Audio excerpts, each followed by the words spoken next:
I do not actually invest in tenant-friendly states, and let me tell you why. Of course, I run FSU. I'm the founder of FSU. I'm the founder of Hamza Invest, all my funds.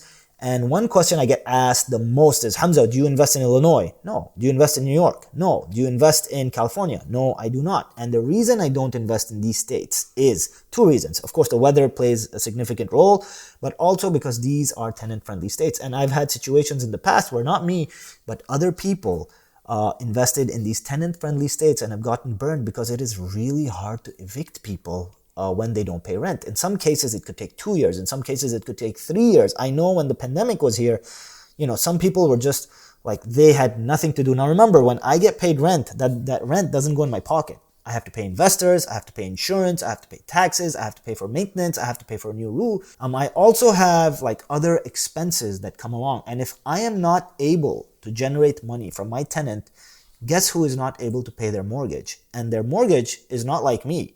I may not be able to do anything to the tenant because it's a tenant-friendly state, but the bank is definitely going to foreclose on my property. And that is something that I don't really want. So you have to kind of think about it, be hard on like what exactly you are willing to let go of. And this is something that I was not willing to let go of. So I do not invest in any tenant-friendly state. I prefer investing in landlord-friendly states. And of course, they have the same guidelines, the same rules when it comes to tenant protection, but they also have a place for landlord protection, in which case, in my case, I can probably evict a tenant in 30 days or 60 days if they don't pay me rent, which I think is a huge advantage, because if someone has decided not to pay me rent for whatever reason, they now are going to cause issues for my business, and I should be able to evict them and move somebody else who can then now reimburse or repay me all of that rent so that I can move on and move to my next development.